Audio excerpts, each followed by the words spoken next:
Faut-il appeler tout le monde leader? Est-ce que tout le monde est appelé à être un bon leader?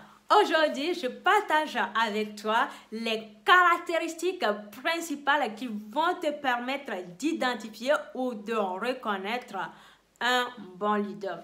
En numéro 1, un bon leader fait preuve d'un courage inébranlable fondé sur la connaissance de soi et de sa tâche. J'ai une question à te poser. Pourrais-tu accepter la direction d'un leader qui manque de courage et de confiance en lui? Je suis sûre que non. Toute personne intelligente ne tolérerait bien longtemps une telle situation. Deuxième caractéristique, on a la maîtrise de soi devant toute situation. C'est évident, l'homme qui est incapable de se maîtriser lui-même ne peut en aucun cas maîtriser les autres. Vous allez voir les chefs d'entreprise, les personnes très respectées qui arrivent à un moment à perdre le contrôle. Ils n'arrivent plus à se contrôler. Regardez l'exemple de Will Smith qui a giflé Chris Rock la dernière fois aux Oscars. Il y a eu beaucoup de débats, beaucoup de commentaires suite à cette situation. Et moi, ce qui a vraiment attiré mon attention, c'est quand Will Smith a pris conscience de la situation et qu'il a publié sur son compte Twitter qu'il ne tolère pas, que ce qu'il a fait, que c'était pas bien, qu'on ne doit pas faire preuve de violence, peu importe la situation. Il s'est excusé et c'est la dernière phrase au fait qui m'a vraiment touchée. Il a dit qu'il a beaucoup encore à apprendre à travailler sur lui-même. Vous voyez, donc, on ne doit pas perdre la situation ou bien un bon leader ne doit pas perdre le contrôle devant une situation. Troisième caractéristique d'un bon leader. Un bon leader doit avoir un sens aigu de justice. Un bon leader doit être juste plutôt que bon. Un bon leader doit faire preuve de justice et d'équité devant toute situation. Sinon, il perdra le respect de ses collaborateurs et de ses disciples. Honestly, moi je préfère qu'on me dise que je suis juste plutôt que bonne. Et toi, qu'est-ce que tu préfères? Quatrième caractéristique d'un bon leader, c'est la fermeté de ses décisions. L'homme dont les décisions restent évasives révèle un manque d'assurance en lui-même.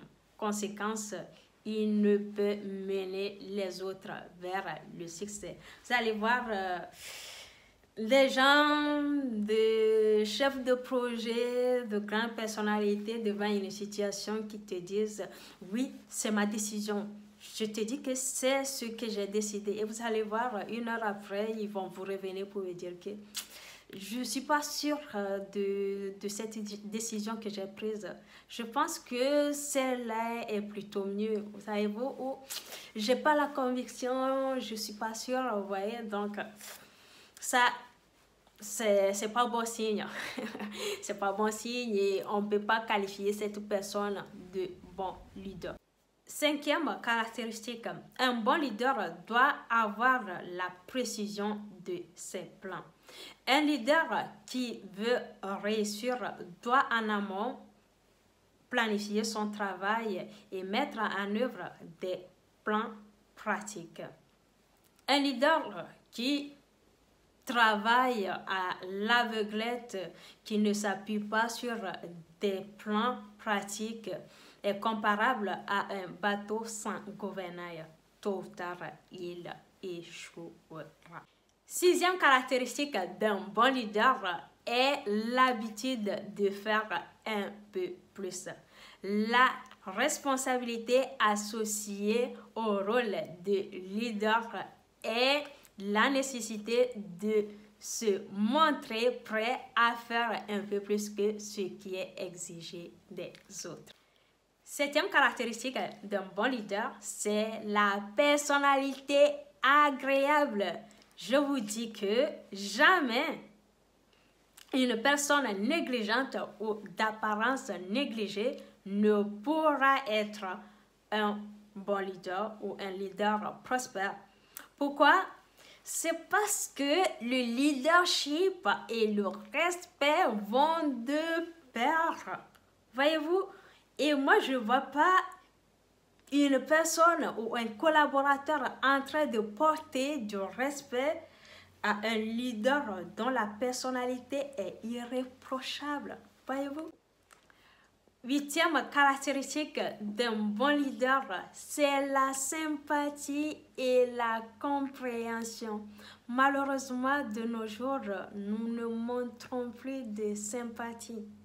Alors qu'un bon leader, un leader prospère, un leader fructueux, doit montrer de la sympathie envers ses collaborateurs et à l'égard de leurs problèmes.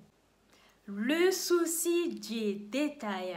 Un leader prospère doit maîtriser tous les détails pertinents de son rôle.